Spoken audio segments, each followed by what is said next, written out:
이번 영상은 후쿠오카 가성비 료칸이에요. 료칸은 일본의 전통적인 여객 및 숙박시설을 이야기해요. 료칸은 여러 가지로 나눌 수가 있는데 일단 건물 형식으로는 독채냐 호텔형이냐에 따라서 나눌 수 있고요. 시설로는 단독 노천탕의 유무로 나눌 수 있습니다. 그리고 식사를 숙소 안으로 들고 와서 제공해주는지 따로 식당으로 와서 먹어야 하는지에 따라서 다시 나눌 수 있어요. 그 중에서도 독채이면서 단독 노천탕이 있는 료칸은 고급 료칸, 그러니까 비싼 료칸인 경우가 되게 많아요. 이번에 제가 소개해드릴 료칸은 니키노온입니다. 제가 최초 방문했던 당시가 2019년이었는데 그때는 가격이 정말 쌌거든요. 독채면서 단독 노천탕이 있으면서 식당에서 이식을 제공하고 그러면서 가격이 9,000엔대였어요. 진짜 말도 안 되는 가격이었죠. 코로나로 인해서 일본도 전반적으로 가격이 상승을 했더라고요. 지금 확인해보니 가격은 꽃별장은 2인 기준으로 1인당 13,200엔, 카츠라이 히데는 2인 기준으로 1인당 14,300엔, 꿈시즈카는 2인 기준으로 1인당 19,800엔이더라고요. 저는 꽃별장을 이용했었는데 당시에 4명이서 갔는데 독채가 무척이나 크고 넓어서 편하게 사용을 했어요. 일단 방이 넓어서 좋았던 점은 방만 해도 보듯이 4명이 자도 넓은 복층인데 거실은 그 방의 3배가 되는 정도의 넓이더라고요. 그래서 거실에 둘러앉아가지고 사들고강 탁계를 함께 즐길 수가 있었어요. 위치는 유인을 가는 방향이고요. 코코노에라고 하는 지역에 위치합니다. 산골짜기에 있는 료칸이다 보니까 아무래도 렌트카를 타고 가시는 게 편하고요. 하지만 송영버스가 있으니까 차가 없어도 가능은 하긴 해요.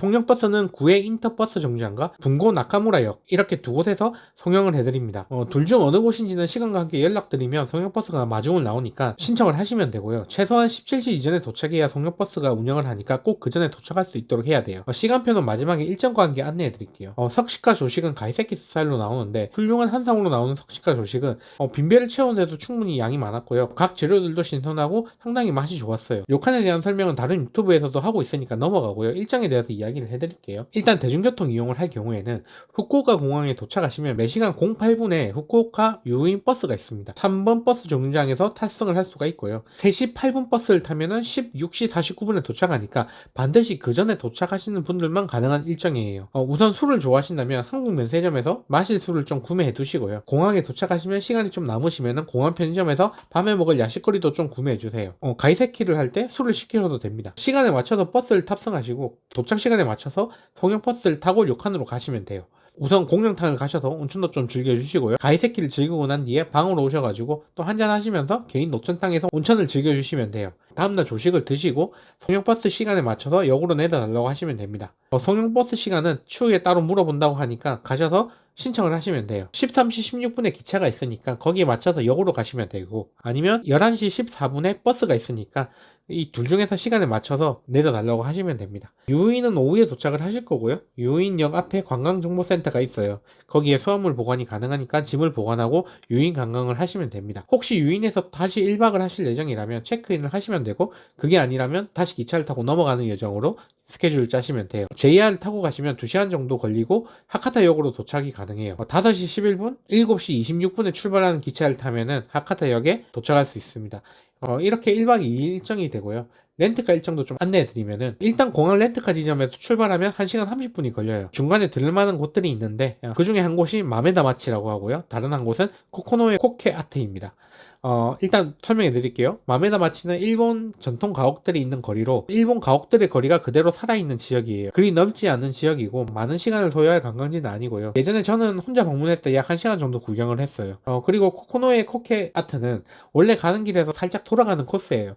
공항에서 약 1시간 20분 정도 되는 거리에 있고 사진 찍고 구경하는 건 약 15분 정도면 충분히 그 시간을 보낼 수 있습니다. 그 후에 한 2, 3분 정도 위로 올라가 주시면 리큐르샵 사또가 있거든요. 여기서는 정말 독특한 경험을 할 수 있는데 온천물이 흐르는 곳이 있어요. 이렇게 조격을 하면서 술을 한잔 할 수 있습니다. 논 알콜도 팔고 있으니까 렌트로 단체 여행이시라면 여기서 친구들과 한잔 하시면서 시간을 보내는 것도 진짜 좋은 추억이 되실 거예요. 그리고 나가실 때 술을 또 한 병 사들고 가시면 돼요. 약 30분에서 1시간 정도 그곳에서 시간을 보낸다고 생각을 하시고 이곳에서 료칸까지는 이제 차를 타고 한 20분 정도 걸리거든요. 그러면 이제 료칸에 당도하는 시간을 생각을 하고 몇 시까지 이동하면 갈 수 있는지 한번 생각을 해볼게요. 제가 얘기했던 맘마에다마치와 조격하는 곳을 둘 다 들린다고 한다면은 최소한 12시 이전에 공항에 도착하는 일정일 때 이 두 곳을 다 가실 수가 있을 거예요. 만약에 14시 정도에 공항에 들어온다면은 좀 빨리 한다 하더라도 15시 30분 정도에 코코노의 코케 아트 쪽에 도착을 하실 거고요. 그 다음에 한 16시 한 반쯤에 리큐르샵 사토에 아마 가게 되실 거고 17시 30분쯤에 요칸으로 가시는 정도로 스케줄을 짜시면 좋을 것 같아요. 이것도 사실 근데 조금 빡세거든요. 한 13시 30분 정도라고 생각을 하셔야 될 거예요. 만약에 다른 곳에 안 가시더라도 이곳을 바로 방문하신다고 생각을 하시면은 15시에는 공항에 도착하는 스케줄일 때 렌트를 해서 료칸에 도착하실 수가 있으실 거예요. 다음날 아침에 일어나서 코코노의 꿈의 대현수교라는 곳이 있습니다. 계곡 위에 놓인 일본에서 가장 높은 보행자 전용 다리인데요. 아침 8시 반부터 오픈을 하고요. 중학생 이상은 500엔을 내고 입장을 하시면 됩니다. 한번 가보는 것도 되게 괜찮으니까 500엔 정도면은 저는 추천을 드립니다. 여기를 갔다가 유인으로 이동을 해주시면 됩니다. 시간에 맞춰서 구경하시고 다음 일정을 이동하시면 됩니다. 이렇게 오늘은 후쿠오카에서 1박 2일 일정으로 최고의 가성비 료칸과 조격하면서 맥주 한잔하는 코스로 일정을 짜보았어요. 일본은 정말 곳곳에 특이하고 재밌는 곳이 상당히 많이 숨겨져 있어요. 조사만 잘 하신다면 남들이 경험하지 못한 독특한 곳을 여러분들도 경험해 보실 수가 있어요. 물론 저도 열심히 찾고 아는 곳들은 공유해 드릴게요. 또 좋은 영상으로 찾아올게요. 감사합니다. 다른 곳에서 알려주지 않는 일본 여행 정보가 궁금하시면 구독을 눌러주세요.